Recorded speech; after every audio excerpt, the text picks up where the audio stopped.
ഒരു കോമഡി ജോണറിൽ വരുന്നൊരു സിനിമ ഇത്ര ബ്രഹ്മാണ്ഡമായിട്ട് എടുക്കുന്നത് മലയാളത്തിൽ ആദ്യമായിട്ട് 3 ഷൂട്ട് ചെയ്യണതിന് മുമ്പ് തന്നെ 4ൻ്റെ ഇപ്പം അതായത് ഇതിൻ്റെ പാർട്ട് 2ൻ്റെ സ്ക്രിപ്റ്റ് കഴിഞ്ഞെന്നുള്ള അത് കഴിഞ്ഞതിന് ശേഷമാണ് ഇത് വലുതാക്കിയത്. അപ്പം അതാണ് ഇമ്പോർട്ടൻ്റ് സാധനം. അക്ഷയുടെ ഇതിപ്പം ട്രെയിലറിൽ നമ്മൾ ചെറുതായിട്ടൊന്ന് കണ്ടു. ചെറുതായിട്ട് കണ്ടുവന്നാ ട്രെയിലറില് എന്താണ് ഈ പറയുന്നത്? ഇത്ര വലിയ സിനിമയില് ഞാനൊന്നും ഇല്ലല്ലോ. കറന്റ്ലി ഷാജി പാപ്പന്റെയും പിള്ളേരുടെയും കൂടെ ഉള്ള ഒരു ടൈം ലൈൻ അല്ല കണ്ടത്. ഷാജി പാപ്പൻ മറ്റൊരു യൂണിവേഴ്സിലുള്ള ഒന്നിലാണ് കണ്ടത്. അല്ല, കറന്റിലാണ് ഇതാണ് ട്രെയിലറിൽ ഇട്ടേക്കുന്നത്. പഴയതാണല്ലേ, പഴയ പോലത്തെ ലുക്കാണല്ലോ. ട്രെയിലർ കണ്ടില്ല, കണ്ടതാ. ആടിന്റെ തന്നെ അല്ലേ പറയണത്. അതിനു മുമ്പ് ആദ്യം പറയാം, ഞാൻ സെറ്റില് വന്നപ്പോ ഞാൻ ആദ്യം കാണുന്നത് ഫുക്രു ഏതോ വീടിന്റെ മൂലക്ക പോയി നിൽക്കുന്നതൊക്കെ. അതെന്തായാലും വരും ഡിലേറ്റഡ് സീനിലെല്ലാം. ഞാൻ നോക്കുമ്പോ എല്ലാ കുതിരയും ഡീസെന്റ് ആയിട്ട് നിൽക്കണം, എന്റെ കുതിര ഇങ്ങനെ ചാടിക്കൊണ്ടിരിക്കും. അതുകൊണ്ട് ഇവന് ബ്രേക്ക് പിടിക്കാൻ പഠിപ്പിച്ചത് ഇവൻ ഞാൻ ഇങ്ങനെ വലിച്ചാതി പറഞ്ഞു. എന്റെ അമ്മ പാണ്ടിപ്പടയിലെ സീനില് എല്ലാരും കൈയ്യടിക്കുക. അവർക്ക് നെഗറ്റീവ് വരാനായിട്ട് നോക്കുമ്പോ നമ്മള് നോക്കുമ്പോ ഫുക്രുവിനെ കുറിച്ച് നോക്കുമ്പോ ഒന്നുമില്ല. അങ്ങനെ പറഞ്ഞ അവരെന്തെങ്കിലും കണ്ടുപിടിക്കും.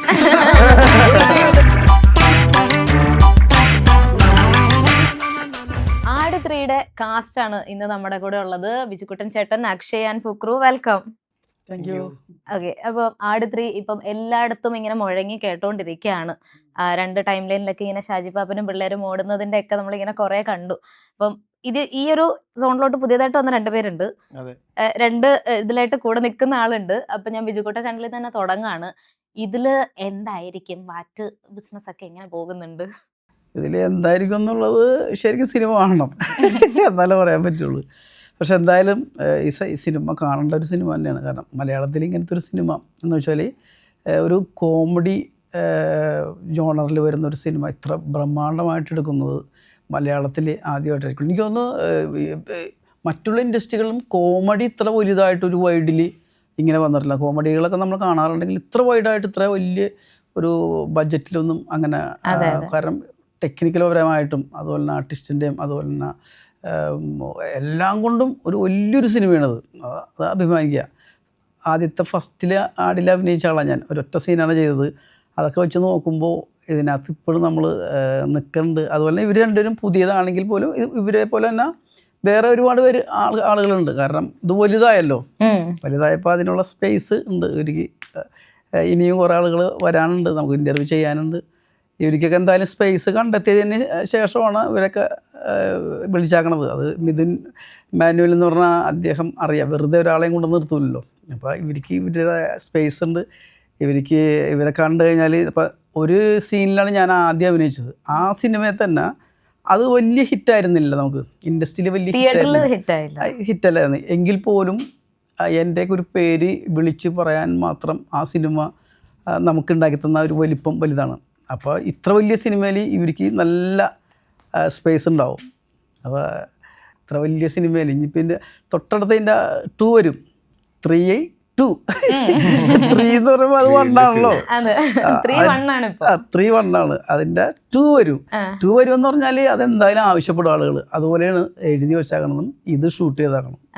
അത് കാണാനേ വെയിറ്റിംഗ്. ഇപ്പൊ പറഞ്ഞ അടുത്തതും കൂടെ വെയിറ്റിംഗ് ആക്കും. അങ്ങനെയാണ്. സിനിമ കണ്ടാൽ അത് അടുത്തത് എന്തായാലും നമ്മൾ തന്നെ പറയും, കാണുന്നവർ പറയും ഇതിന്റെ 4 ഇറങ്ങണമെന്ന് പറയും. അല്ലാതെ അത് എനിക്ക് തോന്നുന്നത് ആദ്യത്തെ സ്ക്രിപ്റ്റ് ആയത് 4ന്റെ ആണ്. ആണോ? അങ്ങനെയാണ്. 3 കഴിഞ്ഞിട്ട് വീണ്ടും പക്ഷെ 1 ലാസ്റ്റ് ആയിട്ട് ഒന്നാണല്ലോ കൊടുത്തേക്കുന്നത്.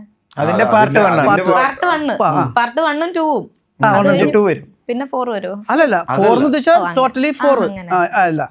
അപ്പൊ നമ്മൾ പറഞ്ഞത് ഈ 3 ഷൂട്ട് ചെയ്യണതിന് മുമ്പ് തന്നെ 4ന്റെ ഇപ്പൊ അതായത് ഇതിന്റെ പാർട്ട് 2ന്റെ സ്ക്രിപ്റ്റ് കഴിഞ്ഞെന്നുള്ള അത് കഴിഞ്ഞതിന് ശേഷമാണ് ഇത് വലുതാക്കിയത്. അപ്പൊ അതാണ് ഇമ്പോർട്ടന്റ് സാധനം ശരിക്കും പറഞ്ഞാലേ. അപ്പൊ ഇത് കണ്ടാലാ ഇത് കാണണം, ഇത് കണ്ടാലാ അത് ഇറങ്ങണം എന്ന് നമ്മൾ എല്ലാവരും പറയുള്ളൂ. അത് പറയുമത്. അക്ഷയുടെ ഇതിപ്പം ട്രെയിലറിൽ നമ്മൾ ചെറുതായിട്ടൊന്ന് കണ്ടു. ചെറുതായിട്ട് കണ്ടുവന്നാ ട്രെയിലറില്. ഓ എന്താണ് ഈ പറയുന്നത്? ഇത്ര വലിയ സിനിമയില് ഞാനൊന്നും ഇല്ലല്ലോ. അല്ല ഈ ഒരു യൂണിവേഴ്സിലോട്ട് ഇപ്പൊ വന്നതല്ലോ, അങ്ങനെ അതും കൂടെ ഞാനപ്പോ ക്വസ്റ്റ്യൻ അങ്ങനെ തന്നെ പറയാം. ഈ ഒരു യൂണിവേഴ്സിൽ ഇപ്പൊ വന്നല്ലോ, എൻ്റർ ആയിട്ടുണ്ട്. അപ്പൊ ട്രെയിലറിൽ പക്ഷെ നമുക്ക് ചെറുതായിട്ടേ കാണാൻ പറ്റുള്ളൂ. കറക്റ്റ് അല്ലേ? ഓക്കെ. അപ്പൊ പക്ഷെ അത് നമ്മൾ കണ്ടതും പഴയ ടൈം ലൈനിലെ ഇപ്പൊ കറന്റ്ലി ഷാജി പാപ്പന്റെയും പിള്ളേരുടെയും കൂടെ ഉള്ള ഒരു ടൈം ലൈൻ അല്ല കണ്ടത്. ഷാജി പാപ്പൻ മറ്റൊരു യൂണിവേഴ്സിലുള്ള ഒന്നിലാണ് കണ്ടത്. അതാണ് ട്രെയിലർ കണ്ടേ? അല്ല, കറന്റിലാണ് ഇതാണ് ട്രെയിലറിൽ ഇട്ടേക്കുന്നത്. പഴയതാണല്ലേ? പഴയ പോലത്തെ ലുക്കാണല്ലോ. ട്രെയിലർ കണ്ടില്ല ഞാൻ കണ്ടതാ. അല്ല അത് പറയാൻ കുറെ ഉണ്ട്. ചോദിക്കും. ആടിന്റെ തന്നെ അല്ലേ പറയണത്? അതായത് ഇങ്ങനെ വരുന്നൊരു കണ്ടില്ലേ? സിനിമയിൽ അത്രേ ഉള്ളൂ. പിന്നെ അങ്ങനെയൊന്നുമല്ല സിനിമ. അതായത് ആ ലുക്കിലുള്ളത് ഒരൊറ്റ വലിയൊരു സീനാണ്. കുറച്ച് ഡയലോഗും പരിപാടികളൊക്കെ ഉള്ള സീനാണ്. അതല്ലാതെ വേറൊരു മെയിൻ പരിപാടി ഉണ്ടായിരുന്നു പഴയ കാലഘട്ടത്തിൽ. കുതിരപ്പുറത്ത് വരുന്ന മാടൻ കണ്ടപ്പൻ എന്ന് പറയുന്ന ക്യാരക്ടറിന്റെ ഒരു പരിപാടിയാണ്. അത് ചിലപ്പോൾ തിയേറ്ററിൽ ഉണ്ടാവാൻ സാധ്യതയില്ല. എന്താണെന്ന് വെച്ച് കഴിഞ്ഞാൽ ഒരുപാട് ഡ്യൂറേഷൻ, 1 മണിക്കൂർ എന്തോ കട്ടായപ്പോ അതും കട്ടായിപ്പോ മൊത്തത്തിൽ 1 മണിക്കൂർ ട്രിം ചെയ്തോ? അങ്ങനെ എന്തോ. അതെന്തായാലും വരും ഡിലേറ്റഡ് സീനിലെല്ലാം. പിന്നെ അത് മാത്രമല്ല, എനിക്ക് എന്നെ സംബന്ധിച്ച് ഇങ്ങനെ ഒരു ചിത്രത്തിന്റെ വലിയൊരു സിനിമയുടെ ഭാഗമാവാൻ സാധിച്ചതാണ് എനിക്ക് ഏറ്റവും വലിയ ഒരു അംഗീകാരം. അത് ഇനിയിപ്പോ ഈ പാർട്ട് 3യുടെ 2 തന്നെ ഉണ്ടല്ലോ. അപ്പൊ അതിനകത്തും പോസിബിലിറ്റീസ് ഉണ്ടല്ലോ നമുക്ക്. അപ്പൊ അങ്ങനെയൊക്കെ ആലോചിച്ച് ഇങ്ങനെ നല്ല സന്തോഷമായിട്ടിരിക്കുന്നു. അങ്ങനെയാണ് നമുക്ക്. ഞാൻ നേരത്തെ പറഞ്ഞില്ല, സ്പേസ് ഉണ്ടെങ്കിൽ ഒരാളെ കൊണ്ടുവരുള്ളൂ. അതിന് ഏറ്റവും വലിയ ഉദാഹരണം തന്നെയാണ് എൻ്റെ ക്യാരക്ടർ. ഞാൻ പറഞ്ഞില്ലേ, ഒരൊറ്റ സീനേ ഉണ്ടായിരുന്നുള്ളൂ എനിക്ക്. അപ്പോൾ ഒരു സീൻ എന്ന് പറയുമ്പോൾ നമ്മൾ ഡൗട്ട്, ചേട്ടാ വരാൻ പറ്റുമോ? ഞാൻ ആദ്യം ഇതിനകത്ത് ത്രൂ ഔട്ട് ഉണ്ടായിരുന്നതാണ്. ഫസ്റ്റില് നമ്മളൊരു ഡേറ്റ് ഒരു ക്ലാഷ് വന്നതിൻ്റെ പേരിലാണ്. അപ്പം മിഥുന് അത് ചേട്ടാ എനിക്ക് ഒഴിവാക്കാൻ പറ്റില്ല, ചെറിയൊരു സീനുണ്ട്, അത് വന്ന് ചെയ്യൂ. ഞാൻ പറഞ്ഞു അതൊന്ന് ചെയ്യാം എന്ന് പറഞ്ഞു. ഇതിൻ്റെ കൂടെ ഷാജി പാപ്പൻ്റെ കൂടെ ഉണ്ടായിരുന്നതാണ് ആദ്യം. പക്ഷേ ഡേറ്റിൻ്റെ ഒരു പ്രശ്നം കാരണം അങ്ങോട്ട് മാറിപ്പോയി. അപ്പോൾ ആ ഒരു ചെറിയ സാധനം ആണ് നമുക്കിപ്പോൾ ഇത്രയും വലിയൊരു സിനിമയിൽ ഇത്രയും ത്രൂ ഔട്ടെന്ന് വെച്ചാൽ മറ്റേ സാത്താൻ സേവറിന്റെ കൂടെ എപ്പോഴും ഉണ്ടല്ലോ. അപ്പൊ ഇത് വലിയ ചെറുതായിട്ട് കാണരുത്. അല്ല, ആടില് ഈ ഒരു സിനിമയുടെ ഈ ഒരു ഫ്രാഞ്ചൈസിയുടെ സ്പെഷ്യാലിറ്റി നോക്കിയാൽ തന്നെ ഇപ്പൊ ഏതൊരു ക്യാരക്ടർ ആണെങ്കിലും സ്ക്രീൻ ടൈം കുറവാണെങ്കിലും എല്ലാരും അവരുടെ ഡയലോഗ്സും എല്ലാം ഉണ്ടാവുമല്ലോ മനസ്സിൽ. അങ്ങനെ ഒന്നായിരിക്കും. 2 ക്യാരക്ടർ ചെയ്യാൻ സാധിച്ചു എനിക്ക് ഈ പടത്തില്. 2 ടൈം ലൈൻ പിന്നീട് നമ്മൾ ചെയ്യേണ്ട കടമ നമ്മൾ നന്നായി ചെയ്തു. അതിൽ സന്തോഷിക്കുക. പാസ്റ്റും പ്രസന്റും അല്ലേ? പാസ്റ്റും പ്രസന്റും പരിപാടി. അത് 2 കിട്ടുക എന്ന് പറയുന്നത് അത് ആക്ച്വലി ഈ പുള്ളി ഞാൻ അവിടെ കേട്ടത്, ഇവിടെ പറയാൻ പാടുണ്ടോ അറിയത്തില്ല. പുള്ളി പാസ്റ്റിൽ മാത്രമേ ഉള്ളായിരുന്നു. അവിടുത്തെ ആ പെർഫോമൻസ് വെച്ചിട്ട് പുള്ളി പ്രസന്റിൽ എത്തിയതാ. അത് പുള്ളിക്ക് അറിയാവുന്ന നമുക്കറിയത്തില്ല. പക്ഷെ പുള്ളി അവിടെ ഒരു ചർച്ചയായി മാറി. പുള്ളി വന്ന് കുതിരയ്ക്കകത്ത് കയറി ഒരു ഫിയറും ഇല്ലാതെ ചെയ്ത് ആദ്യമായിട്ടാണ് കുതിരപ്പുറത്ത് കയറുന്നത്. അത് ഭയങ്കര ഫിയർ. ചോരയെന്നാ തുടങ്ങിയതല്ലേ? വരുന്ന വഴിക്ക് ഒരു ആക്സിഡന്റ് എന്നൊക്കെ പുള്ളി വരുന്നത്. കുതിരപ്പുറത്ത് അല്ലല്ല, കാറിൽ നിന്ന്. അതായത് ഞാൻ പറഞ്ഞുതരാം. അതിനു മുമ്പ് ആദ്യം പറയാം. ഞാൻ സെറ്റില് വന്നപ്പോ ഞാൻ ആദ്യം കാണുന്നത് ഫുക്രു ഏതോ വീടിന്റെ മൂലൊക്കെ പോയി ഇങ്ങനെയൊക്കെ. ഒരു കാലത്ത് സോഷ്യൽ മീഡിയ തരംഗമായ കുട്ടികളുടെ ഒതുങ്ങിയ ഒരു മൂലൊക്കെ മുണ്ടൊക്കെ കൊടുത്ത് കള്ളി മുണ്ടൊക്കെ കൊടുത്തത് ഇങ്ങനെ ആലോചിച്ച് നിൽക്കുന്നു. ഇത് അവൻ തന്നെ അല്ലേ? അങ്ങനെയാണ് ഫുക്രുവിനെ ഞാൻ ആദ്യമായിട്ട് പരിചയപ്പെടുന്നത്. അല്ല, അപ്പൊ പുള്ളിയുടെ സീൻ നല്ലൊരു ഇമ്പാക്ട് അവിടെ ഉണ്ടാക്കി. മിഥുൻ ചേട്ടന് ഭയങ്കരമായിട്ട് ഇഷ്ടപ്പെട്ട് അങ്ങനെയാണ് പുള്ളി പ്രസന്റിലും എത്തിയത്. അപ്പൊ എന്തായാലും അടുത്തേലും കാണുമായിരിക്കാം. അതാ പറഞ്ഞ കഥയ്ക്ക് താല്പര്യം ഉണ്ടെങ്കിൽ അത് എന്തായാലും കാണും, ഹാപ്പൻ ആവും. ഇതിലോട്ട് എത്തിച്ചേർന്ന കഥ അടിപൊളിയാ. അതായതില്ലേ, തിരുവനന്തപുരത്ത് നിൽക്കുമ്പോഴാണ് വിജയ് ചേട്ടൻ വിളിച്ചു, വിനയ് ചേട്ടൻ വിളിച്ചു, സൂര്യ ചേട്ടൻ വിളിച്ചു. എല്ലാവരും മാറി മാറി വിളിക്കുക. എവിടെ ഞാൻ ഫോൺ എടുത്ത് എൻ്റെ അടുത്ത് ചോദിച്ചു, കുതിര ഓടിക്കാൻ അറിയാമെന്ന് വെച്ചു. അറിയാമോ?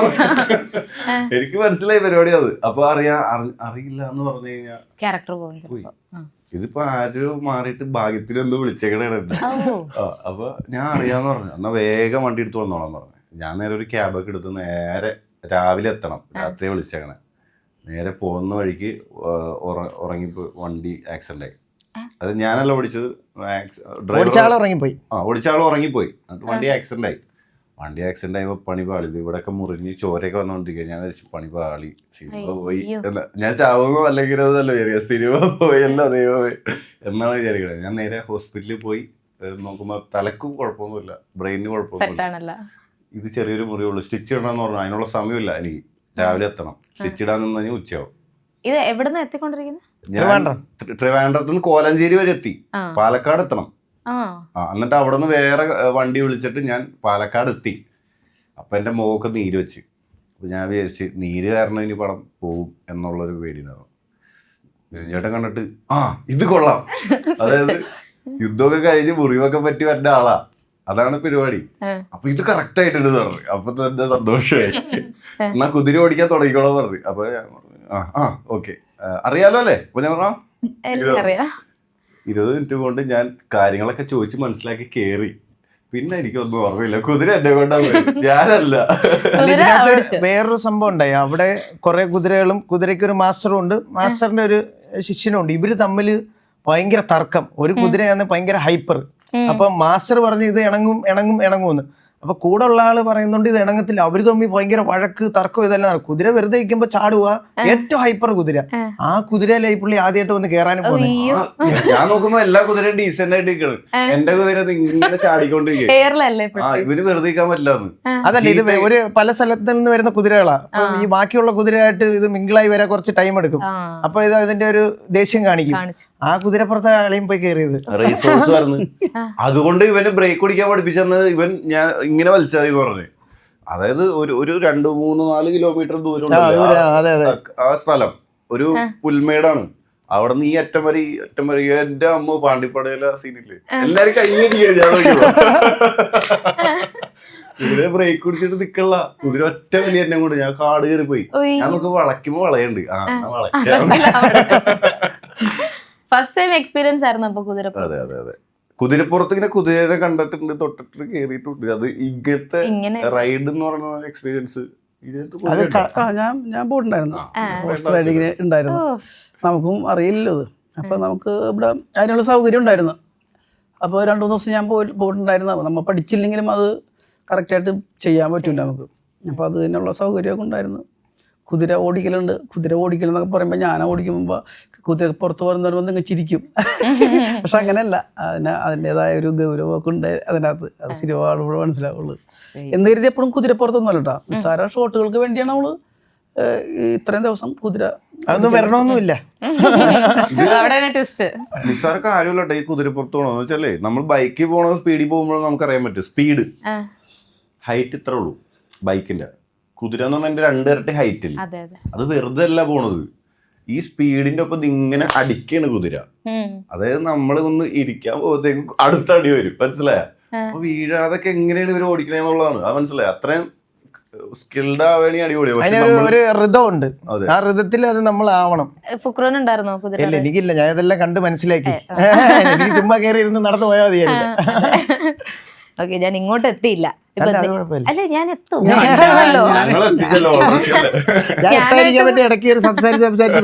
ഞാനായിട്ടും കൂടെ എത്തട്ടെ. ഓക്കെ, നേരത്തെ പറഞ്ഞല്ലോ സോഷ്യൽ മീഡിയയിൽ ഒരു കാലത്ത് തരംഗമായിരുന്ന ആളായിരുന്നു. ടിക്ടോക്ക്, അവിടെ നിന്ന് ഇൻസ്റ്റാഗ്രാം വന്നു, പിന്നെ ഇപ്പൊ സിനിമയിലോട്ട് ഇതിനു മുൻപേ വന്നു. എന്നാലും ഇത്രയും വലിയൊരു സിനിമയുടെ ഭാഗമായി. അപ്പൊ വന്നപ്പോ തന്നെ ഈ ആടിലോട്ട് ഫുക്രു എൻ്റർ ആയത് തന്നെ സോഷ്യൽ മീഡിയയിലൂടെ തന്നെ നമ്മളെല്ലാരും അറിഞ്ഞിട്ടുണ്ടായിരുന്നു. അപ്പൊ ആദ്യം ഒരു ഇത് പറയുന്നുണ്ടായിരുന്നു, മൂങ്ങ എന്ന് പറയുന്ന ക്യാരക്ടറിന്റെ റീപ്ലേസ്മെന്റ് ആണെന്ന്. പിന്നെ അതല്ല എന്നും ടോക്കുകൾ നടക്കുന്നുണ്ട്. എന്താണ് ഇതില് ശരിക്കും? അതറിയാം, അതല്ല വേറെ എന്താ ചെയ്യണം ഇതില് ചെയ്യുന്ന പാപ്പന്റെ ടീമിലെ ഒരാളാണ്. അവരുടെ പുതിയൊരു അഡ്മിഷനാണ്. അപ്പൊ ഇങ്ങനത്തെ ഒരു കാര്യം, അത് ജനങ്ങളത് എടുക്കട്ടെ, ഇത് എങ്ങനത്തെ ഉള്ളത് ഏതാന്നുള്ളത്. നമ്മളായിട്ട് പറഞ്ഞ് അവർക്കൊരു ഇത് കൊടുക്കണ്ട. അവരവരുടെ പോയിന്റ് ഓഫ് വ്യൂവിൽ എടുക്കട്ടെ. നല്ലതാണേലും മോശമാണേലും അതിലെടുക്കട്ടെ. എങ്ങനെയുണ്ടായിരുന്നു ഈ പാപ്പന്റെയും ടീമിന്റെയും അടുത്തേക്ക് എത്തിയപ്പോഴുള്ള പുതിയ അഡ്മിഷനായിട്ട് എത്തിയപ്പോ എങ്ങനെ ഉണ്ടായിരുന്നു? ആദ്യമൊക്കെ ഞാൻ ഈ പുള്ളി പറഞ്ഞില്ലേ ഞാൻ അവിടെ ഇങ്ങനെ ഇരിക്കുന്നത്, അത് ആദ്യത്തെ ദിവസമാ. ഞാൻ അഭിനയിച്ചിട്ട് പോലും ഇല്ല. അപ്പൊ ഞാൻ ആലോചിക്കും, ഇത് ദൈവമേ, ഇത് വലിയ യൂണിവേഴ്സാണ്, ഇതെങ്ങനെ ഇതിനകത്ത് ഇന്നാവാൻ വേണ്ടിയുള്ള ഒരു പാടുണ്ടായിരുന്നു എനിക്ക്. പക്ഷെ ഇന്നായി കിട്ടിയപ്പോ എല്ലാം ഓക്കെ ആയിരുന്നു. ഇവരെല്ലാം ഭയങ്കര സപ്പോർട്ടായിരുന്നു, എല്ലാം കൊണ്ടും ഓക്കെ ആയിരുന്നു. പാപ്പന്റെ നടുവേദന കുറയുന്നുണ്ടോ ഇതില്?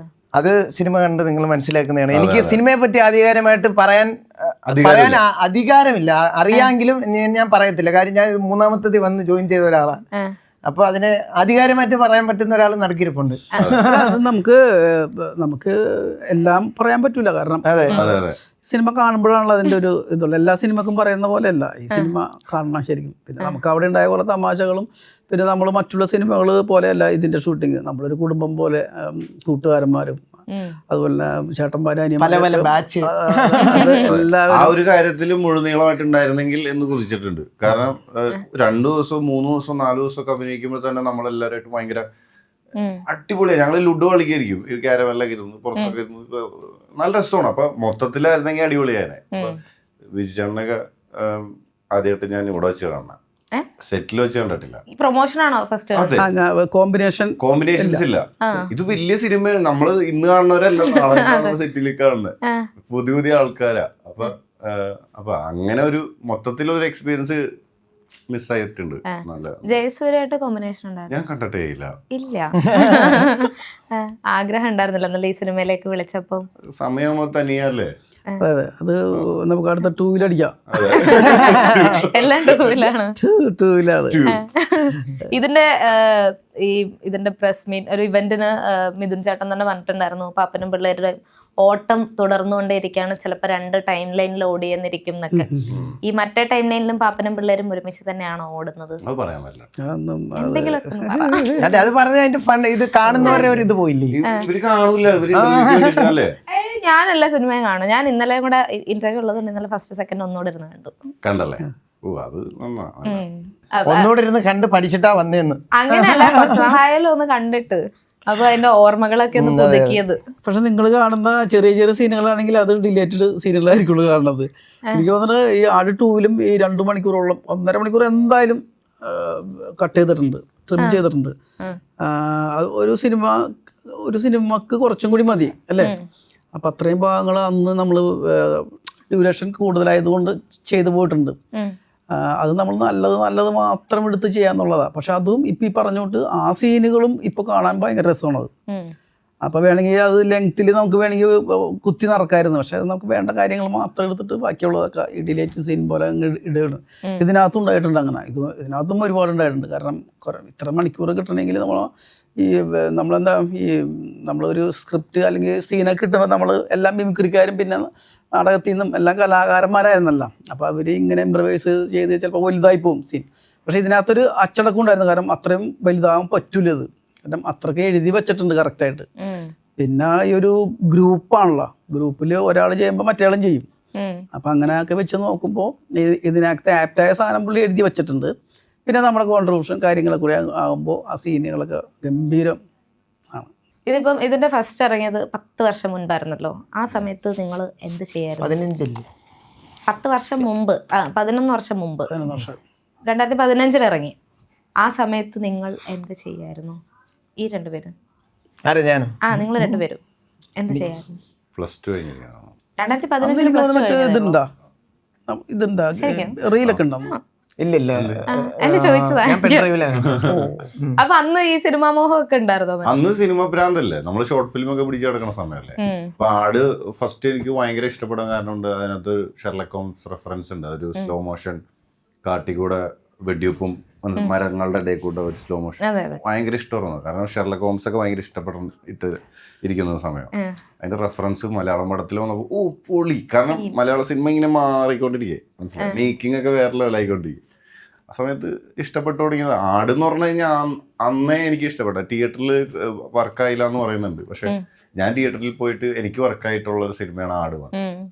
അപ്പൊ അവിടെ നിന്ന് നോക്കുമ്പോൾ എനിക്ക് ഇപ്പോൾ കിട്ടിയിരിക്കുന്നത് എനിക്ക് അന്ന് സ്വപ്നം കാണാൻ പറ്റാത്ത ഒരു അച്ചീവ്മെന്റ് ആണ്. അപ്പൊ ആ കാര്യത്തിൽ ഞാൻ അവിടെ നിന്ന് ചിന്തിച്ചിട്ടേ സന്തോഷിക്കാറുള്ളൂ. അവിടെ നിന്ന് തിരിഞ്ഞു നോക്കും. അന്ന് സ്വപ്നം കണ്ടിരുന്ന ഇതിനകത്ത് ഞാൻ അഭിനയിക്കാൻ 2 ഉണ്ടാവുന്ന അറിയില്ല അന്ന്. ഇല്ല, ഇതിനകത്തൊക്കെ ഒരു ചാൻസ് കിട്ടിയിരുന്നെങ്കിൽ അങ്ങനെ ഞാൻ ചിന്തിക്കണതിന് പകരം ഞാൻ ഇങ്ങനത്തെ ഒരു പരിപാടി അല്ല അന്ന് ചിന്തിച്ചിരുന്ന എനിക്ക് ഇതിനകത്ത് ഒരു ചാൻസ് കിട്ടിയില്ലെങ്കിൽ നന്നായിരുന്നു. കുറച്ചും കൂടി കഴിഞ്ഞൊക്കെ ചിന്തിച്ചു. പക്ഷേ ആ 1-ലും 2-ലും ഭയങ്കര എഫക്റ്റീവും ഭയങ്കര വലിയ സിനിമയും ഇതാണ്. വിചാരിക്കുന്ന പോലെ അല്ലെങ്കിൽ നമുക്ക് ഊഹിക്കാൻ പറ്റുന്ന ഒരു പരിപാടിയായിട്ട് അല്ല ഞാൻ മനസ്സിലാക്കിയത്. എനിക്ക് കുറച്ച് കണ്ടതെന്നാണ് ഞാൻ എത്ര മനസ്സിലാക്കി പറയുന്നത്. എനിക്കറിയില്ല സിനിമ എത്രത്തോളം ഇതാണെന്ന്. പക്ഷെ ഈ പറയുന്ന പോലെ പൊക്കി പറയുന്ന അല്ലെങ്കിൽ താത്തി പറയുന്നതായിട്ട് കരുതരുത്. എൻ്റെ ഒരു ഇത് വെച്ചിട്ട് ഇതൊരു നിങ്ങൾ വിചാരിക്കുന്ന പോലത്തെ ഒരു പരിപാടിയല്ല. മലയാളത്തിൽ ഇപ്പൊ പറഞ്ഞ പോലെ ഇത്രയും ബ്രഹ്മാണ്ഡമായിട്ട് ഒരു കോമഡി മൂവി, അതായത് ക്വാളിറ്റി ഉള്ള അല്ലെങ്കിൽ വിഷ്വൽ ട്രീറ്റ് ആയിട്ടുള്ള ഒരു കോമഡി മൂവി മലയാളത്തില് ഇറങ്ങിയിട്ടില്ല. അപ്പൊ അത് ഒരു വിഷ്വൽ ട്രീറ്റ് ആയിരിക്കും, ഒരു ഫൺ പരിപാടി ആയിരിക്കും. അല്ല, ഒന്നിനും ഒരു കോംപ്രമൈസ് ഇല്ല. അതാണ് ഒന്നിനും ഒരു കോംപ്രമൈസ് ഇല്ല. പൈസ എന്തെങ്കിലും ഒത്തിരി 5 പൈസ വേണ്ട അടുത്ത് നമ്മൾ 2.5 പൈസ ഉണ്ട്, അല്ലെങ്കിൽ 10 പൈസ വേണ്ട അടുത്ത് 5, അങ്ങനെ ഒന്നുമില്ല. അത് ഒറിജിനൽ തന്നെ. ഒറിജിനൽ അതൊക്കെ സെറ്റൊക്കെ കണ്ടു കഴിഞ്ഞാൽ സിനിമ കാണുമ്പോൾ മനസ്സിലാവും. അത് ശരിക്കും ഒരു ഇംഗ്ലീഷ് സിനിമയൊക്കെ കാണുന്നത് എങ്ങനെയാണ് അതേപോലത്തെ ഒരു മലയാളത്തിലെ പടം. അതാണ് ഞാൻ നേരത്തെ പറഞ്ഞ ബ്രഹ്മാണ്ഡ പടം എന്നുള്ളത്. കറക്റ്റാണ്, കാണുമ്പോൾ മനസ്സിലാവും. കപ്പൽ തന്നെ രംഗങ്ങളൊക്കെ ഉണ്ട് ഗ്ലാഡിയേറ്ററിലൊക്കെ കാണിക്കുന്ന പോലത്തെ, അതിനേക്കാളും ക്വാളിറ്റി ഫീൽ ചെയ്തായിരുന്നു. അത് പഴയ സിനിമ ആണ്, പക്ഷെ ഇപ്പോഴും ക്വാളിറ്റി ഫീൽ ചെയ്യുന്ന സിനിമയാണ്. അതെ, പക്ഷെ ഇപ്പോഴത്തെ ഒരു ടെക്നോളജി വെച്ചിട്ട് അതിന്റെ മുകളിൽ കൊടുക്കാൻ പറ്റുന്നുണ്ട് ആ ഒരു വിഷ്വൽ പരിപാടിക്ക്. ഈ 10 വർഷം മുമ്പ് ഫുക്രു ഞാൻ +2 ഒക്കെ കഴിഞ്ഞ് നിൽക്കുമ്പോഴൊക്കെ ഇറങ്ങണ ഞാൻ പെൻഡ്രൈവിലാണ് ഇത് കാണുന്നത്. എനിക്ക് ഇപ്പോഴും ഓർമ്മയുണ്ട് സാൻഡ് ഡിസ്കിന്റെ മറ്റേ റെഡ് പെൻഡ്രൈവ് കുത്തി മറ്റേ ഇതിൽ കാണുന്നത്. നമ്മൾ ഒരേ പ്രായമുള്ളതാ. ഞാൻ പ്രായം പറയണ്ട, ഞാൻ 2015 ഒരു വയസ്സിന് മൂത്ത. നീയോ ഇപ്പൊ എത്ര വയസ്സായി? എനിക്ക് കുഴപ്പമൊന്നുമില്ല പ്രായം. 96 അല്ലേ? അതെ അതെ. അപ്പൊ നമ്മള് സെയിം അല്ലേ? 96.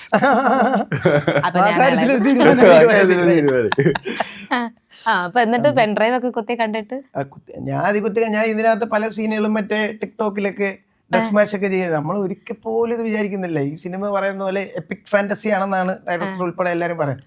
ഞാനാണ് ആ എപ്പിക് ഫാന്റസിയിലൂടെ ജീവിക്കുന്നത് ഇപ്പം. എനിക്ക് അങ്ങനെ ഈ ഒരു സിനിമ കിട്ടിയത് സിനിമയിലൂടെ ജീവിച്ചതും അത് ഭയങ്കര കുറെ നാളത്തെ പ്രോസസ്സായിരുന്നു. ഇത് പല പല ഷെഡ്യൂളുകൾ, നമ്മൾ പല പല കാര്യങ്ങൾ, ഇപ്പൊ ഞാൻ DJയും ഷോയും ഇതൊക്കെ ചെയ്യുന്നത്. അപ്പൊ അതെല്ലാം ഒഴിവാക്കി ഇതിനു വേണ്ടി നിന്നു. അപ്പൊ വലിയ സിനിമകള് ഇത്രയും സാക്രിഫൈസ് ചെയ്താണ് ആൾക്കാർ ഉണ്ടാക്കുന്നത്, ഇത്രയും നമ്മൾ അതിനു വേണ്ടി ഇരിക്കണമെന്നുള്ളതെല്ലാം മനസ്സിലായത് ഈ ഒരു സിനിമയിലൂടെ. ഇതെനിക്ക് വലിയൊരു സ്കൂളായിരുന്നു. ഇതിലോട്ട് ഇങ്ങോട്ട് കോള് വന്നായിരുന്നോ? ഇതിലോട്ട് എനിക്ക് 2020 കോള് വന്നിട്ടുണ്ട്. 2020 അവർ പ്ലാനിങ്ങിലാണ്. ഇത് പല കാരണങ്ങൾ കൊണ്ട് നീണ്ടു പോയത്. അപ്പൊ അന്ന് കോള് വന്നിട്ട് പിന്നീട് ഞാൻ ഇതിനെ പറ്റി ഒന്നും ചോദിച്ചതും സംസാരിച്ചതും ഒന്നുമില്ല. ഒരു കോള് വന്നിട്ട് പല ഇന്റർവ്യൂലൊക്കെ ചോദിക്കാൻ ടിക്ടോക്ക് അല്ല, ബിഗ് ബോസ് കഴിഞ്ഞ് കൊറോണ സമയത്താണ് ഞാൻ ബിഗ് ബോസ് കഴിഞ്ഞ് ഇറങ്ങുമ്പോഴാണ് എനിക്ക് കോള് വരുന്നത്. അപ്പൊ അങ്ങനെ കോള് വന്നിട്ട് പിന്നീട് നമ്മളത് പലയിടത്ത് ആൾക്കാരൊക്കെ ചോദിക്കുമ്പോൾ ഞാൻ കോള് വന്നിട്ടുണ്ടായിരുന്നു എന്നൊക്കെ പറഞ്ഞു. പിന്നീട് സിനിമ ഇറങ്ങുന്നു എന്ന് അറിഞ്ഞപ്പോൾ ഞാൻ വിചാരിച്ചു ഓട്ടോമാറ്റിക്കലി ഇറങ്ങുന്നവരൊക്കെ ഞാൻ ഒരാളത്ത് പോയി ചോദിക്കാനുള്ളൊരു ധൈര്യം എനിക്കില്ല ഇപ്പോഴും. എനിക്ക് മടിയാത് അങ്ങോട്ട് ചെന്ന് ചോദിക്കാനൊരു മടിയാ. അങ്ങനെ നമ്മുടെ സുഹൃത്തുക്കളായിരുന്നു ആദ്യമേ ഇതിന്റെ ക്യാമറ യൂണിറ്റ് ആയിട്ട് വന്നത്. പിന്നീട് അവർ മാറി. അപ്പൊ അവര് ഇതിനെപ്പറ്റി ഇതിന്റെ പ്ലാനിങ്ങും ഇതിന്റെ ക്യാമറമാനും അവർ പല സ്ഥലത്തിന്റെ ഡിസ്കഷനൊക്കെ പോയപ്പോൾ അതിലൊരു സുഹൃത്ത് അതിലൊരാൾ എന്റെ ഒറ്റ സുഹൃത്താ. അപ്പൊ പുള്ളി പറഞ്ഞു, നീ എന്തായാലും അങ്ങനെ പറഞ്ഞിട്ടുണ്ട്, നീ അവരെ ഓർമ്മിപ്പിക്കണം, നീ അവരുടെ അടുത്ത് സംസാരിക്കണമെന്ന് പറഞ്ഞു. അങ്ങനെ ഞാൻ വിജയചേട്ടൻ്റെ അടുത്ത് ഇത് ചോദിച്ച്, അന്നേരം വിജയചേട്ടൻ പറഞ്ഞില്ല എല്ലാം പഴയ കാസ്റ്റ് തന്നെ എന്ന് പറഞ്ഞു. അപ്പൊ ഓക്കെ, കുഴപ്പമില്ല, ഓൾ ദ ബെസ്റ്റ്, നമ്മളത് വിട്ടു. കഴിഞ്ഞു. എനിക്ക് വേറെ ഫീലിങ്സ് ഒന്നുമില്ല. അപ്പൊ എല്ലാം പാലിക്കണമെന്നില്ലല്ലോ. സിനിമയ്ക്ക് ആവശ്യമുള്ളതല്ലേ സിനിമാക്കാരെടുക്കത്തുള്ളൂ. ഇപ്പൊ നമ്മളെടുത്താലും ആരെടുത്താലും നിങ്ങളെടുത്താലും നിങ്ങൾക്ക് ആവശ്യമുള്ളവരല്ലേ നിങ്ങൾ ചൂസ് ചെയ്യാം. പക്ഷെ ഒരു ചാൻസ് അതിനകത്ത് വന്നപ്പോൾ വിജയചേട്ടൻ ഇത് ഓർത്ത് വെച്ചിട്ട് എന്നെ ഒരു ദിവസം രാവിലെ വിളിച്ചു. ഒരു 50 ദിവസം നിനക്ക് വേറെ പരിപാടി അടുത്ത് കഴിഞ്ഞാൽ എന്തൊക്കെ പരിപാടികൾ എന്തൊക്കെയുള്ള, ഞാൻ പറഞ്ഞതുപോലെ കൊച്ചു കൊച്ചു പ്രോഗ്രാമുകളുള്ളൂ, വേറെ ഒന്നും പിടിക്കണം, ഒരു 50 ദിവസത്തേക്കുള്ള ഡ്രസ്സൊക്കെ എടുത്ത് പോരെ, ഇങ്ങനെ ഒരു വാക്ക് പറയുമായിരുന്നു. അപ്പം തന്നെ എന്ന് പറഞ്ഞാൽ പറഞ്ഞ ദിവസം വന്ന്. പിന്നീട് അവർക്ക് എന്റെ ഡൗട്ടായിരുന്നു, ഇത് ഇനി അവർക്ക് കോടാലിയാവോ.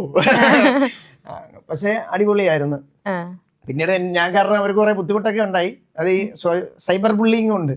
അങ്ങനെ അവർക്ക് പക്ഷെ ഒരു ബുദ്ധിമുട്ടല്ലായിരുന്നു, എനിക്ക് മാത്രമേ ബുദ്ധിമുട്ടായത്. അറിഞ്ഞതിന് ശേഷം നമ്മളിത് റിവീൽ ചെയ്തതിനു ശേഷം ഞാൻ ഒരു പോസ്റ്റ് സോഷ്യൽ മീഡിയ ഇട്ടായിരുന്നു. അതുവരെ ഞാൻ ഇങ്ങനെ കീപ്പ് ചെയ്ത് കൊണ്ടു നടക്കുമായിരുന്നു രഹസ്യം. എല്ലാവരും കൂടെ ഉള്ള ഫോട്ടോ അത് ഞാൻ ഷെയർ ചെയ്തത്. എനിക്കറിയാം ഇത് ഉറപ്പായിട്ടും ആരെങ്കിലും ഒക്കെ എന്തെങ്കിലും ഒക്കെ പറയുമെന്ന്. അപ്പൊ ഞാൻ പറഞ്ഞു ഞാനിത് പോസ്റ്റ് ചെയ്തോളാം, എനിക്ക് ഫിൽട്ടർ ചെയ്യാമല്ലോ. എനിക്കിത് ഫിൽട്ടർ ചെയ്യാൻ പറ്റുന്നതായിട്ട് സ്റ്റേജിന്റെ മേളിൽ പോയി. അത്ര സൈബർ ബുള്ളിങ്, ഭയങ്കര സൈബർ ബുള്ളിങ് ആയിരുന്നു. ഇവൻ എന്തിനടുത്ത് എല്ലാവരെയും വിചാരം എന്നെ മൂങ്ങിക്ക് റീപ്ലേസ് ചെയ്തു എന്നുള്ള ആ ക്യാരക്ടർ. അപ്പൊ അത് ആൾക്കാർക്ക് അക്സെപ്റ്റ് ചെയ്യാൻ ഒക്കത്തില്ല. അവരെല്ലാം മനസ്സിൽ പതിഞ്ഞ ക്യാരക്ടേഴ്സ് അല്ലേ ഇതെല്ലാം. ഇപ്പൊ നമ്മൾ മാത്രമാണ് ഒരു അധികം പറ്റ് ആക്ച്വലി ഇപ്പൊ അല്ലതായി പറയുക. എന്നിട്ട് അതിൽ നിന്ന് എങ്ങനെ പുറത്ത് വന്നായിരുന്നു? ഞാൻ അതിൽ നിന്ന് പുറത്തു വരാൻ കുറെ ദിവസങ്ങളെടുത്ത്. ഞാൻ മറ്റേ 100 വാൾട്ടിന്റെ ബൾബ് കത്തി കാണുന്ന ആളാണ്, പെട്ടെന്ന് 0 വാൾട്ട് ആയി പോയി. അത് പേഴ്സണലി എഫക്ട് ചെയ്തു? എനിക്ക് പേഴ്സണലി ഇവർക്ക് ബാധിക്കുമെന്നുള്ള കാര്യത്തിൽ ഭയങ്കരമായിട്ട് എഫക്ട് ചെയ്ത്. അപ്പൊ പിന്നെ ഞാൻ ഈ അറ്റൻഷൻ കിട്ടുന്ന പരിപാടി എല്ലാം ഇങ്ങനെ ഒതുങ്ങി ഒതുങ്ങി ഒതുങ്ങി ഒതുങ്ങി ഒതുങ്ങി നടക്കും. ഇതൊക്കെ എന്ന് പറഞ്ഞാൽ നമ്മൾ സിനിമയോട് കൊടുക്കേണ്ട കമ്മിറ്റ്മെന്റ്. ഇവരെ സംബന്ധിച്ച് നമ്മൾ ഇവിടെ എത്തണം, ഇന്റർവ്യൂ അറ്റൻഡ് ചെയ്യണമെന്നാണ്. എന്നെ സംബന്ധിച്ച് ഇതിൽ നിന്ന് വരുന്നത് എന്താണ്, എന്ത് ഇമ്പാക്ട് വരുന്നതെന്നുള്ള ചിന്ത എനിക്ക്. അപ്പൊ എനിക്കിത് ഒഴിവാക്കാൻ പറ്റില്ല. ഒഴിവാക്കാൻ പറ്റുന്ന ഒന്നായിരുന്നെങ്കിൽ ഞാൻ ഇവിടെ കാണത്തില്ലായിരുന്നു, ഞാൻ എന്നെ നാരോട്ടേനെ. കാര്യം ഞാൻ കാരണം അവർക്കൊരു ബാഡ് ഉണ്ടാവും, അത്രേ ഉള്ളൂ. എന്നെ എന്താണ് കല്ലി വല്ലി, നമ്മളത് ആ സ്പിരിറ്റിൽ എടുക്കും. അങ്ങനെ ഒരു സാധനത്തിനകത്ത് ഞാൻ നെഗറ്റീവ് വരാനായിട്ട് നോക്കുമ്പോ നമ്മള് നോക്കുമ്പോ ഫുക്രുവിനെ കുറിച്ച് നോക്കുമ്പോ ഒന്നുമില്ല. അല്ല അങ്ങനെ പറയരുത്, അങ്ങനെ പറഞ്ഞാൽ അവരെന്തായാലും കണ്ടുപിടിക്കും. പൊക്കി പറയരുത്, കൂടുതൽ ഞാൻ അങ്ങനെ സോഷ്യൽ മീഡിയയിലുള്ള മിക്കവാറും എല്ലാം ഞാൻ കാണുന്ന ആളാണ്. നമുക്കങ്ങനെ സമയമില്ല. ഞാനൊരു വെറുതെ ഒരു സാധാരണ വ്ളോഗ് നടത്തുന്ന ആളെ എവിടെ വെച്ച് കണ്ടാലും നിങ്ങൾ അത് നടത്തുന്നാലും അവർക്ക് അതിശയം വരും, അയ്യോ ചേട്ടനെ കാണാറുണ്ടോ, ചെറുതായിരിക്കും ചിലപ്പോൾ. ഞാൻ അങ്ങനെ നോട്ട് ചെയ്യുന്ന ആളാണ്. നമ്മൾക്കൊരു ഇഷ്ടമല്ലേ ഇത്, ഒരു വൃത്തികേട് രീതിയിലൊന്നും ചെയ്തതായിട്ട് എനിക്ക് തോന്നണല്ലോ. പിന്നെ എനിക്ക് ഞാൻ മനസ്സിലാക്കിയ ഒരു കാര്യം എന്ന് പറഞ്ഞാൽ, ഞാൻ ഈ റിയാക്ഷൻ വീഡിയോകൾ ഉണ്ടായിരുന്നു പണ്ട്. അതെന്ന് പറഞ്ഞാൽ സാമൂഹികപരമായിട്ടുള്ള കാര്യങ്ങളൊക്കെ വരുമ്പോൾ നമ്മൾക്ക് എന്നാൽ ആരുടെ ഞാൻ അഭിപ്രായം ഒന്നും ചോദിക്കത്തില്ല, നമ്മുടേതായ രീതിയിൽ ഞാനങ്ങ് റിയാക്ട് ചെയ്യും. എന്നാൽ ഇതുകൊണ്ട് മറ്റേ നാട് നന്നോ അതൊന്നും ചിന്തിക്കുന്നത്. നമ്മൾ എന്തിനും നമ്മൾ എടുത്തടിച്ച് ചാടി നിൽക്കുന്ന ഒരു ക്യാരക്ടറായിരുന്നു എൻ്റെ. ഇത് ഇപ്പോഴും അങ്ങനെ ഭീകരമായിട്ട് മാറിയിട്ടൊന്നുമില്ല. ഇതൊക്കെ നമ്മൾ ഇത്രയും കൊല്ലം വളർന്നു വന്ന സോഷ്യൽ മീഡിയയിൽ കണ്ട അത്ര ആക്റ്റീവ് അല്ല ഞാൻ. പണ്ടൊക്കെ ഞാൻ ഇവിടുത്തെ പല റിയാക്ഷൻ ആൾക്കാർ ഇപ്പോഴാണ് വന്നത്. അതിന് മുന്നേ ഞാൻ റിയാക്ഷൻ വീഡിയോകളൊക്കെ ചെയ്യുമായിരുന്നു. എന്ന് പറഞ്ഞ് നമ്മളിത് ഏൺ ചെയ്യാൻ വേണ്ടി ഞാൻ ഇതുവരെ വീഡിയോസ് ചെയ്തിട്ടില്ല. യൂട്യൂബിലാണെങ്കിലും ഏൺ ചെയ്യാൻ വേണ്ടി ഞാൻ ഒന്നും ചെയ്തിട്ടില്ല. കിട്ടുന്ന പൈസ മേടിച്ചെടുക്കുക എന്നുള്ളതല്ലാതെ ഇങ്ങോട്ട് വന്നത് മാത്രം സ്വീകരിച്ചിട്ടേ ഉള്ളൂ. പൈസയ്ക്ക് വേണ്ടി ഞാൻ ഒന്നും ചെയ്തിട്ടില്ല. അത് പക്ഷേ പല ആൾക്കാർ, ഇപ്പൊ ഞാനൊരു അഭിപ്രായം പറഞ്ഞാൽ നിങ്ങൾക്ക് വേറെ അഭിപ്രായമായിരിക്കും. എന്തിന് 2 അഭിപ്രായം കാണുമല്ലോ, 2, 3, 4 അഭിപ്രായം ഉണ്ട്. ഇപ്പം അത്ര കാറ്റഗറി ഓഫ് ആൾക്കാരുണ്ട്, അതിനും കൂടുതൽ കാണും.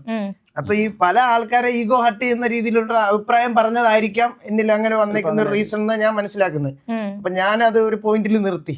ഇപ്പം അർജു എന്ന് പറഞ്ഞ ആള് വന്ന സമയത്ത് അർജു അതിനകത്ത് കുറെ ഇത് പറഞ്ഞു. അപ്പോൾ അതിന് സാമൂഹികപരമായിട്ട് കുറെ ഒരു പയ്യന്റെ കാര്യം അത് ഞാൻ റിപ്പീറ്റ് ചെയ്യുന്നില്ല, അതൊക്കെ കഴിഞ്ഞ കാര്യങ്ങളാണ്. അപ്പൊ അന്നത് നമുക്ക് ബോഡി ഷേമിംഗ് ആയിട്ട് പല കാര്യങ്ങളൊക്കെ ആയിട്ട് തോന്നി. ഇപ്പൊ നമ്മൾ തിരിച്ചു പറഞ്ഞപ്പോൾ ആൾക്കാരതെടുത്ത്, അത് ഞാൻ ബിഗ് ബോസ് കഴിഞ്ഞിരിക്കുന്നതാണ്. അപ്പൊ ബിഗ് ബോസിന്റെ ഹേറ്റേഴ്സ് നമുക്കുണ്ട്, രജിത് ആർമിയുടെ ഹേറ്റേഴ്സ്, അങ്ങനെ കുറെ ഹേറ്റേഴ്സ് നമുക്കുണ്ട്. അപ്പൊ ഇവരെല്ലാം അതൊരു ക്യാമ്പയിനായിട്ട് ഏറ്റെടുക്കുന്നു, നെഗറ്റീവ് കമന്റ് ഇടുന്നു. പക്ഷെ അതിനകത്തും എനിക്ക് ഒരു ലോഡ് സപ്പോർട്ടേഴ്സും ഉണ്ട്. കാര്യം അവൻ പറഞ്ഞത് മനസ്സിലാക്കുന്ന കുറച്ച് ആൾക്കാരും ഉണ്ട്, എന്നാൽ നമ്മളെ എതിർത്ത് സംസാരിക്കുന്ന ആൾക്കാരും ഉണ്ട്. അങ്ങനെയൊക്കെ കുറെ കാര്യങ്ങളിനകത്ത് ഞാൻ ഇടപെടുമായിരുന്നു.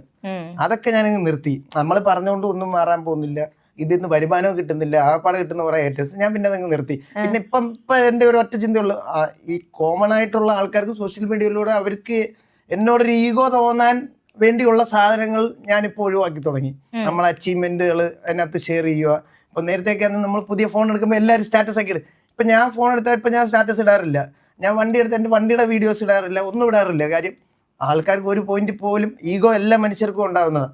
അതിനകത്ത് ഞാനത് ആ മനുഷ്യർക്കും ഉണ്ടാവുന്ന ഒരു ചേതോവികാരമായിട്ട് എടുത്ത്, അല്ല എല്ലാ മനുഷ്യർക്കും ഉണ്ടാവുന്ന ഒരു കാര്യമായിട്ട് അതിനെ നോർമലൈസ് ചെയ്ത് അതിനി ഉണ്ടാവാതിരിക്കട്ടെ, ഉണ്ടാക്കാൻ വേണ്ടി ഇടവരുത്തുന്നില്ല എന്ന് പറഞ്ഞ് ഇങ്ങനെ സൈഡായി ഇങ്ങനെ ഒരു സൈഡിൽ കൂടെ പോവാൻ സെറ്റിൽ വരെ അത് അങ്ങനെയാണ്. അതായത് ആൾക്കാർ ഇങ്ങനെയൊക്കെ നടക്കണം, ഒതുങ്ങി ഒരു മൂലക്ക് ആരും അങ്ങനെ ആയിപ്പോയെന്ന് തോന്നുന്നു. ഇങ്ങനെ ചിന്തിച്ചേ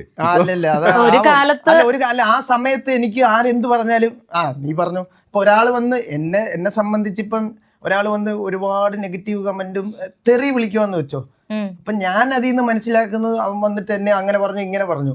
അപ്പൊ ഞാനല്ല അവിടെ ബേസിക്കലി നാണം കിടുന്നത്, അവന്റെ കൾച്ചറോ അല്ലെങ്കിൽ അവന്റെ സംസ്കാരമാണ് പുള്ളി വന്നിട്ട് കമന്റിലൂടെ ഇടുന്നത്. അവിടെ നാണം കെടുന്നത് ആ കമന്റ് ഇടുന്ന വ്യക്തിയാണെന്നുള്ളത് അവര് മനസ്സിലാക്കുന്നില്ല. അത് മനസ്സിലാക്കുന്ന പോയിന്റ് എല്ലായിടത്തും റെഡിയാവും. മാറിപ്പോയായിരുന്നല്ലേ, നമ്മള് കുറെ നമ്മൾ മാറ്റിയെടുത്ത്. അല്ല ഞാൻ ഒബ്സർവ് ചെയ്യും, ഇപ്പൊ കാര്യങ്ങളൊക്കെ ഒബ്സർവ് ചെയ്ത്. ഓക്കെ, ഇപ്പൊ ബിജുകുട്ടൻ ചേട്ടൻ ഒരു 70-ലധികം സിനിമകൾ ചെയ്തിട്ടുണ്ടല്ലോ. ചേട്ടന് സ്വയം ഒരു ഐക്കോണിക് എന്ന് ചേട്ടന് തോന്നുന്ന ഒരു ക്യാരക്ടർ ചോദിച്ചാൽ ഏതായിരിക്കും? ഇഷ്ടം പോലെ ഉണ്ട്. നമുക്ക് അങ്ങനെ ചോദിച്ചു കഴിഞ്ഞാല് എല്ലാ സിനിമകളും നമ്മൾ വിജയിക്കാൻ വേണ്ടിയാണ് ചെയ്യുന്നത്. ചോട്ടാ മുംബൈ എന്തെല്ലാം ഉണ്ട്. അതൊക്കെ ഇഷ്ടപ്പെട്ടതാണ്. അത് നമ്മുടെ ഭാഗ്യമാണ്. അതൊക്കെ നമ്മളെല്ലാ സിനിമകളും ചെയ്യണമെന്ന് പറഞ്ഞാൽ ആ ക്യാരക്ടർ നന്നാവണം, ആ സിനിമ നന്നാവണം എന്ന് എല്ലാവരും അങ്ങനെയാണ് ചിന്തിക്കുന്നത്. അതിനകത്ത് ചിലപ്പോൾ ഒരു 5 എണ്ണം ചെയ്യുമ്പോൾ 2 എണ്ണം ഒക്കെ നന്നാവും. ചിലപ്പോൾ 2 ഒരെണ്ണത്തിൽ വലിയ ക്യാരക്ടറായിരിക്കും, എപ്പോഴും ഓർത്തിരിക്കുന്ന ക്യാരക്ടറായിരിക്കും, അങ്ങനെയൊക്കെ. പക്ഷെ ഇത്തിരി അങ്ങനെ പറയുമ്പോൾ ഒരുപാട് ഭാഗ്യം ചെയ്ത ആളാണ് ഞാൻ. അങ്ങനെ പറയുമ്പോൾ എനിക്ക് തോന്നുന്നു ഈ സിനിമ തന്നെ, ബാറ്ററി സൈമൺ എന്ന് പറഞ്ഞ ആ സംഭവം തന്നെ നമുക്ക് നേരത്തെ പറഞ്ഞത് തന്നെയാണ് എനിക്കും പറയാനുള്ളത്. കാരണം ഒരു ചെറിയ സീനിൽ വന്ന ആളാണ്. അപ്പം ഈ സിനിമയിൽ നമുക്ക് ഇത്രയും വലുതായിട്ട് നിൽക്കണം, ഈ സിനിമ ഇത്രയും വലുതായിട്ട് നിൽക്കണം, അപ്പോഴും നമ്മൾ അതിനൊന്നും ഒഴിവായിട്ടില്ല. അപ്പോഴും ഇഷ്ടം കൂടിക്കൂടിയാണ് വരുന്നത്. അപ്പം നമ്മൾ അതിന് വേണ്ടിയുള്ള ഇഷ്ടപ്പെടുന്ന രീതിയിലുള്ള കാര്യങ്ങളാണ് സിനിമയിലും ചെയ്യണത്. ഈ സിനിമയെന്നല്ല ഏത് സിനിമയിലും.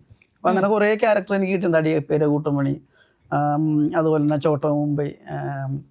ഹ്യൂമർ കുറവാണെങ്കിലും ആദ്യത്തെ പടം എനിക്ക് നന്നായിട്ട്, ഞാൻ മാത്രമുള്ള അതിനകത്ത് തമാശകളൊക്കെ പറയുന്ന ആളെങ്കിലും മമ്മൂക്കയുടെ കൂടെ എപ്പോഴും കാണുന്ന ഒരാളായതുകൊണ്ടും അത് ആ കഥാപാത്രം വലിയ കഥാപാത്രമായിട്ട് നിൽക്കുന്നുണ്ട്. അങ്ങനെ കുറെ ഭാഗ്യം കിട്ടിയിട്ടുണ്ട് നമുക്ക്. മറ്റേ സാധനം അടിപൊളിയായിരുന്നു കേട്ടോ.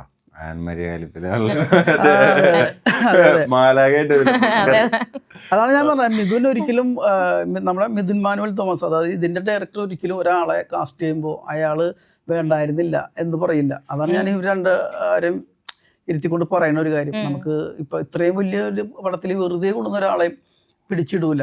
അയാൾക്ക് വേണ്ട ഒരു പ്രസക്തി ഇതിനകത്ത് കിട്ടിയിരിക്കും, അല്ലെങ്കിൽ സിനിമക്ക് വേണ്ടതായിരിക്കും അയാൾ.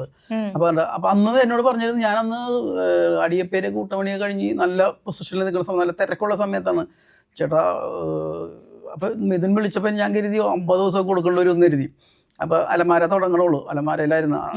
അപ്പൊ എന്താണ് മിഥുനെ എന്ന് വെച്ച് നമ്മളെ പടം ഞാൻ അറിഞ്ഞ് ഇനിയിപ്പോൾ എന്താണ്, അല്ല ചേട്ടൻ വന്നിട്ട് രാവിലെ വരാ, വൈകുന്നേരം ആകുമ്പോൾ പോയിക്കോ, അത്രയും മതി എന്ന് പറഞ്ഞപ്പോൾ. അപ്പോൾ ഞാൻ പറഞ്ഞ് എന്താണ് ഒരു സീനുള്ളൂ ചേട്ടാ, വന്ന് ചെയ്യാൻ പറ്റുമെന്ന് ചോദിച്ചു. ഞാൻ പറഞ്ഞ് അത് പിന്നെ എന്താ ചെയ്യണേന്, അത് മിഥുൻ പറഞ്ഞു എന്ന് പറഞ്ഞ്. ഒരു സീനുള്ളൂ അത്. ആ സീൻ എന്ന് പറഞ്ഞാൽ എനിക്ക് തോന്നണത് അത് ഗംഭീര സാധനം വരുന്നത്. അത് എനിക്ക് തോന്നുന്നത് ആൾക്കാർ പറയണ പോലെ തന്നെ ആ മാലാഖ എല്ലാവരും ഏറ്റെടുത്തൊരു സാധനം വരുന്നത്. മറക്കൂല്ല, ഒരു മലയാളി മറക്കാത്ത ക്യാരക്ടറാണ് അത്. ശരിക്കും പറഞ്ഞാൽ ആ ഒരു സീന് വേണ്ടി വിങ്സും കാര്യങ്ങളും ഒക്കെ ഇട്ട് ഒറിജിനാലിറ്റിയിലും വെല്ലുന്ന സാധനം നമ്മളിട്ട് ഞാൻ തന്നെ നോക്കിയപ്പോൾ എനിക്ക് തന്നെ ചിരി വന്നു, കണ്ണാടി നോക്കിയപ്പോൾ ഒരു സാധനം വേറെ ബാക്കി. അതങ്ങനെ ഒരു നമ്മൾ പറയുന്ന കാര്യങ്ങൾ, ആ മുറുക്കണ സംഭവമൊക്കെ ഞാൻ പറഞ്ഞു കൊടുത്താണ് മിഥുൻ അങ്ങനെ മുറിക്കാൽ അതങ്ങനെ ചില പ്രശ്നമൊക്കെ ഒന്ന് ആലോചിച്ചിട്ട് പിന്നെ എവിടെയൊക്കെ നടന്നിട്ട് ചേട്ടാ അത് കുഴപ്പമില്ല മുറുക്കിക്കോ. കാരണം ഇതിന്റെ പ്രീവിയസ് സീനിൽ ഞാൻ മുറുക്കിക്കൊണ്ടിരിക്കുന്ന ആളാണ്. ഈ നമ്മളെ അമ്പലത്തിന്റെ ഒക്കെ അടുത്തൊക്കെ വന്നിരിക്കുന്ന കൈ നോക്കണ ആള് ഉടായ്പിന്റെ ഒരാളാണ്. അപ്പൊ പുള്ളി മുറുക്കിയിട്ടുണ്ടായിരുന്നു. പുള്ളി മാലാഖക്ക് ചിറകുണ്ട്, ഭംഗി, ഇയാളുടെ ഫേസ് ആലോചിക്കണല്ലോ പുള്ളി, ബാക്കി എല്ലാ കാര്യങ്ങളും പുള്ളി വാടക വാങ്ങിച്ചു. അങ്ങനെ ഒരു സാധനത്തിൽ പിടിച്ച് അത്.